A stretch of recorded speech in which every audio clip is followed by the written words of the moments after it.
top news, of course, is that FMC near midnight yesterday put in a circular banning any further trades in guar seed and guar gum. Remember, the commodity has been running only one side. This year itself, we have seen guar prices gain up from 8,000 rupees per quintal to around 29,000 rupees per quintal in the futures market, and ditto has been the case with the guar gum as well.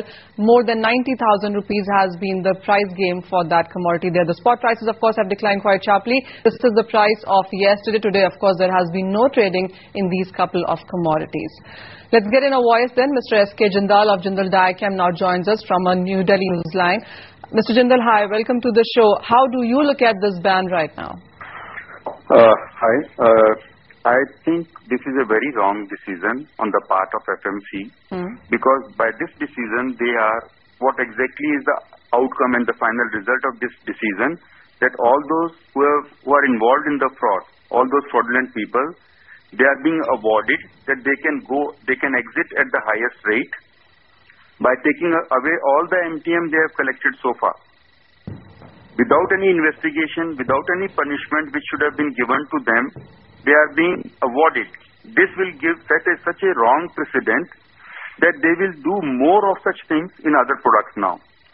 So this is something which is exactly opposite of what we have requested Mr. Minister also, FMC Chairman also, and the Secretary.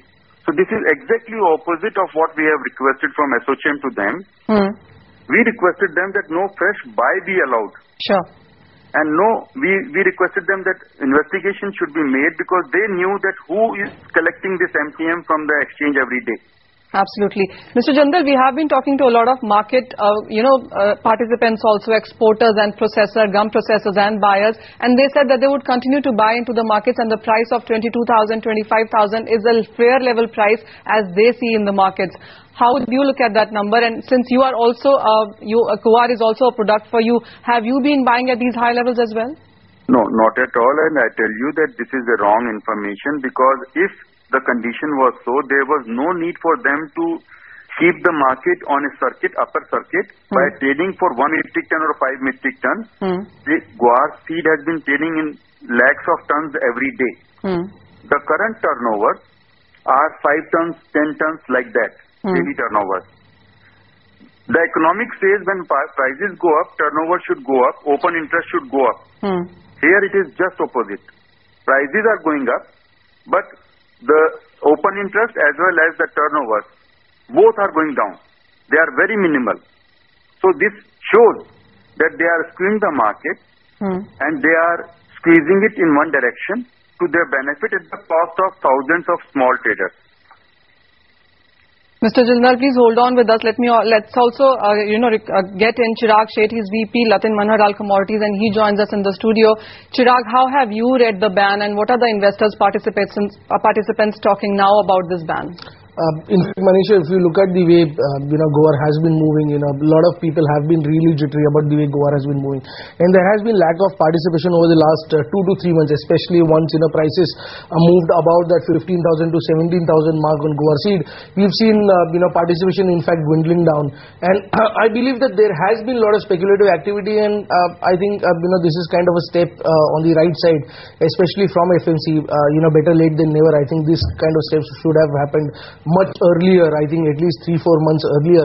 I think we would have then seen more practical activity in guar. Sanity coming back into this market. I'm sure it's not an essential commodity, and government or FMC need not have really banned it. They could have saved this step and not done it. Let's also get in Mr. Uday Merchant. He's MD Lucids Colloids. Mr. Merchant, hi, welcome to the show. You are a proper participant into this market. You buy, you export. How do you look at this ban, and how do you look at the prices as well? Well, personally, I don't agree with banning a commodity that's been traded for so long. Sure. But at this point, I think it doesn't make any significant impact because the volumes have been so thin. Open interests are down to extremely low levels. So maybe, in a way, the FMC step can be justified that let's suspend trading in these 4 contracts and let's see what happens to the price. But you cannot take away from the fundamental situation that demand is very strong and there is a shortage of both raw material and processing capacity at the moment. Mr. Merchant, I'm talking to you about the spot markets. How are the spot markets behaving? Because futures market is a different game. I mean, you didn't have to really ban it because we still are struggling to give this market its recognition. But spot markets, how is the demand there and what kind of prices do you see prevailing there? No, at these prices, basically business has become unsustainable because, this is heavily overpriced for guar. But on the other hand, you are looking at a fundamental position where there is a tremendous shortage. So even with reduced demand, we still feel a shortage of raw material. There still is demand coming into the spot markets. Mr. Jindal, coming back to you now that this step has come into the market, but there still is a possibility that you might see the October futures being launched in April. I mean, there's nothing being said about that. When that comes, how do you look at the market participation? And do you think it would come with high margins? No, I don't think they're coming back. October futures coming in April. If they do so, people will have no trust left in this trade. Those who have lost money because they were equally on the other side, thousands of small traders have lost money. I don't think they will have any trust remain in the system, in the exchanges, in the trading on these exchanges, in FMC. So I don't think they will come again to be get killed. And they will not have enough energy left now also to get killed again. Mr. Jindal, would you say that we're going back to the space when tuar, urad and all those commodities were being, banned and market had really low participation coming back? No. At SHM, we are not supporting that at all. We have been a big supporter of exchanges all through. But we are not supportive of fraudulent activities, scams, price rigging. We are not supporting that. That is, we must distinguish very clearly between the two. Exchanges are most welcome. They should be there. But fraudulent activities should not be allowed there. Mr. Jindal, would you say that in some sense then the exchanges or the FMC or the ministry have not been able to control speculation in the best of manner?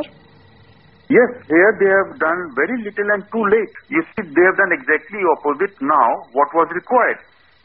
Nobody asked them to reward the scamsters. They have rewarded the scamsters. On the other side, we have been writing to them for last so many months, 8 months now. Yes. And they have acted now after 8 months. In our letter, we have specifically mentioned, please do not ban or suspend futures.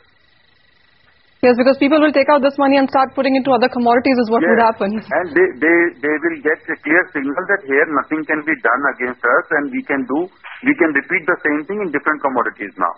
Mr. Jindal, are available on the exchange, they will try the same thing there. They will have absolutely no fear of law and order.